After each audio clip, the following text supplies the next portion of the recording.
Me da mucho gusto ver tanto público esta noche, me da mucho gusto ver jóvenes que nos están acompañando, puesto que esta es la última sesión de nuestro ciclo anual de conferencias, que este año fue dedicado a religión y poder. Y esta tarde el Comité Directivo de la Sociedad Mexicana para Estudios de las Religiones, el Instituto Nacional de Antropología, el Departamento de Etnología y Antropología Social, todos los que están colaborando en este ciclo de conferencias. Estamos muy contentos de que llega a buen fin este ciclo y que pronto les podremos comunicar a ustedes sobre la temática del nuevo ciclo que inauguraremos en abril. Esperamos que así sea y esperamos que seguirá teniendo éxito tanto como ha tenido este y los anteriores, buscando temáticas que sean interesantes para un amplio público como ustedes. Este año con religión y poder hemos tenido un gran éxito, pero les prometemos que elegiremos un buen tema para el próximo ciclo. Entonces nos da mucho gusto que para culminar este ciclo y para cerrar con broche de oro tenemos a el profesor Miguel Ángel Ramírez Batalla. Él es maestro en Historia por la Universidad Nacional Autónoma de México, profesor de los Colegios de Historia y Letras Clásicas de la Facultad de Filosofía y Letras, en la División de Humanidades de la FE Zacatlán, que son de la Universidad Nacional. Ha participado como ponente y conferencista en congresos y coloquios en México y en el extranjero, ha publicado artículos especializados y de divulgación en revistas nacionales e internacionales y ha colaborado con textos para libros realizados de manera colectiva, además de impartir cursos breves en el nivel de licenciatura. Sus líneas de investigación son los procesos identitarios en la antigüedad clásica, la representación de los grupos sociales romanos durante el imperio, las relaciones entre los cristianismos y las religiones antiguas y la interacción del cristianismo con el medio social y cultural clásico. Esta noche Miguel Ángel nos hablará del poder divino y poder humano, el sustento divino de la autoridad de los emperadores romanos. Estoy seguro que será una conferencia de gran interés y que suscitará discusiones y comentarios entre ustedes. Bienvenido a Miguel Ángel Ramírez Batalla, démosle un aplauso por favor.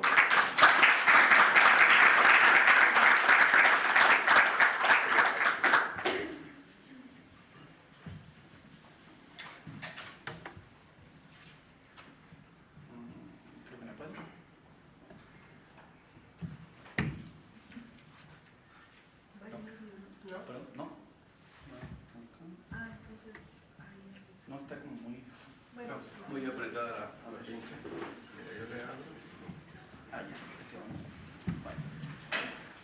Buenas noches. Les agradezco su presencia, sobre todo, bueno, ser la última conferencia del ciclo.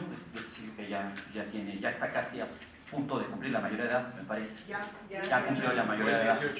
Bueno, pues felicidades también al ciclo y agradezco, como he venido haciéndolo en últimas ocasiones, sobre todo a mis alumnos y a mis exalumnos que también me acompañan. Bien, el título de la conferencia, como se ha señalado, es explicar de una forma breve y espero que amable las complejas relaciones que hubo entre el poder de los emperadores romanos, entre la cuestión política del Imperio Romano y ciertas relaciones con el ámbito divino, ciertos vínculos que los emperadores romanos intentaron establecer precisamente con la esfera divina, con el ámbito de lo religioso, que es muy amplio en la antigüedad. Bueno, antes de entrar de lleno a esta situación, es conveniente señalar un poco de contexto de qué es el imperio, cuándo surge y precisamente qué le distingue de la etapa precedente, que es la república, para después concentrarme en la figura de los emperadores y su asociación con los elementos, con las deidades, sobre todo con ciertas deidades. Bien, el Imperio Romano, sobre todo en la parte occidental, su existencia fue del año 31 a.C. al 476 después de Cristo, y vino a sustituir una etapa histórica conocida como la República Romana. Bien, sobre todo la última etapa de la República, conocida como la crisis, más o menos entre el año 135-31 a.C., se caracterizó por una serie de problemas o de fenómenos históricos que se han concentrado básicamente en tres rubros. En un primer momento, digamos, un primer rubro, son las rebeliones serviles o las guerras serviles. La primera de ellas tuvo su estallido en la isla de Sicilia, y posiblemente, bueno, la más famosa o la más célebre de ellas, obviamente el levantamiento de Espartaco hacia el año 73 a.C. Esa fue una de las primeras manifestaciones, producto de la gran cantidad de esclavos que llegaron al mercado itálico, al mercado romano, y sobre todo a la sobreexplotación de los mismos en el ámbito rural. Una segunda manifestación de la crisis fue la guerra social, o la llamada Guerra de los Aliados, que enfrentó a los viejos aliados itálicos de Roma, precisamente con la ciudad de Roma. Esta guerra se debió a que los romanos, sobre todo la cúpula senatorial romana, fue cada vez más reacia a conceder una serie de privilegios, derechos, que anteriormente los romanos se habían visto más generosos al dar a los aliados itálicos. Ante la cerrazón romana, ante pues, las tentativas fallidas de conseguir, sobre todo la ciudadanía romana, por vías pacíficas, por vías legales, los aliados decidieron tomar las armas para, pues, básicamente, no liberarse de Roma, no independizarse de Roma, sino para conseguir la integración plena en el Estado romano. Después de 2 años, del 91 al 89, lo lograron. Por la guerra y también con los acuerdos diplomáticos realizados entre romanos e itálicos. La tercera manifestación son las llamadas guerras civiles. Las guerras civiles que terminaron por enfrentar a los partidos, a las facciones romanas, tradicionalmente, por lo menos en su primera etapa, conocidos como los optimates y los populares. Los optimates comandados en un primer momento por Sila, los populares por Marco. Estas guerras civiles, lo que distinguió frente a otros mecanismos fue precisamente guerras entre ciudadanos romanos, el empleo de la violencia, de la fuerza, en algunos grados efectuadas hasta el extremo, entre los propios ciudadanos romanos, que llevaron lentamente, entre otras cosas, a la descomposición del régimen político en Roma. Estos elementos, esta descomposición fue seguida por los enfrentamientos, bueno, primero por el acuerdo del llamado Primer Triunvirato, conformado por Pompeyo, Craso y Julio César. Finalmente el enfrentamiento se dio entre Julio César y Pompeyo, Julio César del bando o del lado de los populares, su victoria sobre el partido pompeyano y el proyecto de realizar un gobierno aparentemente monárquico, aunque hay autores que dudan si Julio César realmente quería proclamarse rey o no, si es parte o si es producto de la propaganda posterior de la nobleza senatorial. Bueno, independientemente de esto, ocurrieron los también célebres idus de marzo, en donde Julio César fue asesinado por los restos del partido pompeyano, por algunos antiguos aliados que vieron peligroso la concentración inmensa de poder que había tenido Julio César, y eso llevó a una última etapa de enfrentamientos civiles, correspondientes también al llamado Segundo Triunvirato, que en términos oficiales de hecho fue el único triunvirato en este sentido, el primer triunvirato, conformado por Lépido, por Marco Antonio, y en esos momentos, para el año 43, todavía un joven, muy joven, Octavio. Bueno, algo parecido ocurrió en el primer triunvirato. Fue que Lépido fue rápidamente desechado y la disputa se quedó entre Marco Antonio y Octavio. Fue una disputa en varios términos, en varias esferas, y finalmente Octavio terminó por vencer a Marco Antonio y a su aliada, la reina Cleopatra de Egipto, en el año 31. Y con ello, pues, prácticamente se sentó el acta de defunción de la República. Lo que hizo Octavio fue establecer un gobierno, una especie de gobierno de tipo personal, obviamente, pero conservando en buena medida la carcasa republicana. De hecho, el lema de Augusto, la presentación de Octavio, fue precisamente la restauración de la República. Independientemente de las formas, a Octavio lo que le interesaba era el fondo, y era concentrar el poder en sus manos, y efectivamente lo logró. Esto abre precisamente el periodo del imperio, para algunos llamado el Principado, que va a comenzar precisamente con el gobierno de Octavio entre los años 31 a.C. y el año 14 después de Cristo. El gobierno de Augusto, de ahora mejor conocido como Augusto, fue fundamental porque sentó las bases de esta estructura política que llamamos imperio. Augusto aprovechó algunos antecedentes de Julio César, algunos proyectos que se habían quedado en eso, en proyectos, y fue quien sentó las bases, quien puso los fundamentos de la estructura imperial. Esta estructura obviamente fue seguida, fue mantenida en términos generales por buena parte de sus sucesores, sobre todo pues, los más avesados, los más capaces o los más conscientes. ¿Qué implica o qué diferencia, cuál fue la ruptura del Imperio Romano con la República, con el gobierno republicano? Bueno, esto obviamente pues, es un tema por sí mismo, pero haré unas cuantas líneas generales para mostrar precisamente qué distinguía a uno de otro. Bueno, por obvias razones fue la concentración del poder en un solo ciudadano, o sea, fue un gobierno unipersonal frente al gobierno republicano que tendía a repartir el poder, las diversas facetas del poder en varios magistrados. También tiene que ver con un cambio de actitud a las provincias. Las provincias, sobre todo en la etapa de la crisis republicana, eran vistas como tierras para saquear, para enriquecerse, no solamente por parte de los gobernadores, sino por los cobradores de tributo.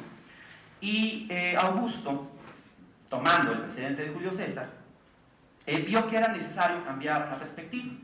En ese sentido, mejorar la condición de las provincias, invertir parte de los tributos en las mismas provincias para bajar la tensión social, para bajar la animadversión que tenían los provinciales frente a la explotación de algunos romanos, e ir produciendo o ir generando una cohesión en varios sentidos, que los provinciales dejaran de verse menos como sometidos y más como parte del Imperio Romano, más como parte de Roma. De la mano va el surgimiento y consolidación de un sistema burocrático, de un sistema administrativo. En la República, este sistema administrativo era pues, bastante delgado en términos generales, sobre todo en las provincias, y lo que tendió Augusto fue establecer una burocracia, obviamente jerarquizada, basada, por lo menos idealmente en el mérito, y que tendiera a hacer la gestión más eficaz, más directa, por parte del Estado romano. En ese sentido, una parte importante de estas modificaciones administrativas fue el eliminar paulatinamente las compañías de publicanos y privilegiar el cobro directo de los tributos o de los impuestos, o sea, la percepción directa, para bajar el monto que se pedía a los provinciales y que los recursos llegaran de forma más directa al Estado romano y que parte nuevamente de estos recursos se invirtieran en las provincias, que se viera reflejado en pues, la construcción, en la fundación de ciudades, en el trazado urbano de las mismas, en edificios, en obra pública, teatros, anfiteatros, conducción de agua potable, sistemas de drenaje, todo aquello que caracterizaba a una ciudad antigua y que hacía funcionar la vida en la misma. Otra situación tiene que ver con la instauración de la llamada paz romana, que se superpuso al clima prácticamente endémico de guerras que azotaban el Mediterráneo, tanto occidental como oriental, y en ese sentido la expansión romana, también obtenida por las armas, mediante el uso de la fuerza, hizo que estos enfrentamientos que habían caracterizado, como ya mencionaba, el mundo helenístico, por ejemplo, se vieran en el pasado, que ya no sucedieran, debido precisamente a la instauración del poder romano. Eso tuvo consecuencias muy importantes, muy directas en la economía mediterránea, porque los recursos que anteriormente se iban precisamente a la guerra, a las tropas, las requisas, por decirlo así, ahora fueron recursos que se pudieron gastar precisamente en las provincias y en las ciudades. O sea, esto mejoró o aportó a la mejoría de las condiciones de vida de los habitantes de las ciudades. Esto también se ve reflejado en la cohesión, en el fortalecimiento de las redes comerciales al interior del imperio, entre las propias provincias, lo que se podría llamar la generación de mercados locales, regionales, e incluso que pues las mercancías romanas o los productos romanos, ciertos bienes romanos, llegaran a lugares tan distantes como la India. Esto provocó una bonanza pues, económica. No es casual que los siglos I y II, en términos generales, se vean como la época de auge económica en Roma, y en general pues, fue una etapa de esplendor, de una mejoría considerable para buena parte de los sectores poblacionales en Roma, cosa que en la República pues, no ocurría, porque la nobleza senatorial o la oligarquía senatorial, bastante torpe, desechaba a los demás sectores sociales y pues básicamente lo que quería era concentrar, por obvias razones, el poder político y las ventajas económicas de este extensísimo imperio. Un imperio que para el siglo II, para la época de Trajano por ejemplo, llegó a tener su mayor expansión, su mayor extensión, que actualmente concentra más o menos cerca de 50 estados nacionales repartidos en Asia, África y Europa. Estamos hablando de un gran imperio que para su época, que para las condiciones también de ese periodo, pues fue tremendamente eficaz. Este tipo de factores que yo he mencionado en líneas, de manera muy general, nos ayudan a entender por qué el experimento romano, el imperio romano, duró lo que duró. Fue un imperio que en la parte occidental duró un poco menos de 5 siglos, que es un tiempo verdaderamente considerable. Ahora bien, para forjar un imperio, y yo estoy convencido de eso, es relativamente sencillo, e insisto con lo de relativamente. Lo complicado es cohesionarlo, lo complicado es afianzarlo. Parte de este afianzamiento pues pasa por las líneas que he mencionado, pasa por un control eficaz del ejército, por mantener el orden internamente, vigilar que no haya invasiones, pero también, o sea, no solamente se basa en este tipo de cuestiones, sino que también tiene sus puntos de relaciones con elementos que posiblemente no sean tan visibles, que en algunas visiones sean secundarias, pero que tienen un peso específico en las diversas sociedades humanas. Precisamente el ámbito de lo divino, de lo religioso, va a ayudar a su manera, o va a aportar a su manera, para la consolidación del imperio en varios niveles. Y es precisamente pues, a lo que intento abocar. Bueno, me voy a concentrar en 2 puntos dentro de la amplia gama, dentro de las posibilidades que tiene el tema para abordar. El primero de ellos es el culto imperial, la instauración del culto a los emperadores romanos. Esta es una práctica verdaderamente interesante porque refleja, por un lado, en algunos contextos, la iniciativa del poder central romano, sobre todo en Occidente, y por el otro, que este culto tenía elementos o respondía a elementos previos, necesidades, o elementos presentes en las diversas tradiciones religiosas de los variados pueblos que habitaban el Imperio Romano. Por un lado, el culto al emperador hunde sus raíces en los antecedentes orientales, en la parte oriental del Mediterráneo. El antecedente más inmediato son las monarquías helenísticas, el culto a los reyes helenísticos. Sin embargo, a su vez, estas monarquías helenísticas tenían 2 raíces, el culto al soberano. Por un lado, aquellos pueblos que tenían una milenaria, en algunos casos milenaria tradición del culto al soberano, como por ejemplo el Egipto faraónico y su sucesor en este momento, o en aquel momento, que fue el Egipto lágida, y la Persia aqueménida, donde también había favorecía una relación muy puntual entre el rey de reyes persa y Ahura Mazda. Por un lado está esta tradición oriental, la tradición del cercano Oriente y de Egipto, y por el otro ciertos elementos presentes en la filosofía, bueno, no nada más en la filosofía, sino en la religión griega. En la religión griega pues, había, o se tenía el conocimiento, o la certeza, de que había ciertos personajes destacados por sus valores, por sus virtudes, por sus acciones, que podían hacerse acreedores a la condición divina. Tenemos el caso pues, más claro de Heracles dentro de la mitología griega, pero incluso ya en ámbitos mucho más cívicos tenemos el culto, por ejemplo, a los fundadores de las colonias griegas, a los fundadores de las apoiquías, que también recibían culto en las respectivas colonias. Entonces, teniendo en cuenta que en la religión griega, pues la distancia entre el elemento humano y el divino no resulta abismal o infranqueable como en otras tradiciones religiosas, por ejemplo en la religión judía o en la religión cristiana, donde hay una distancia que no se puede cruzar entre Dios y el hombre.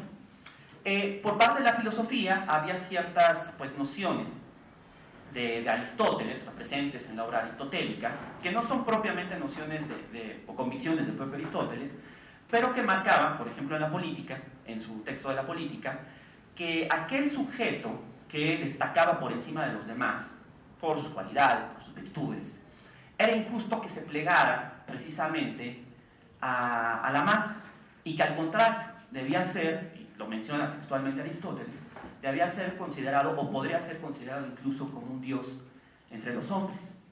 Entonces, este tipo de elementos van a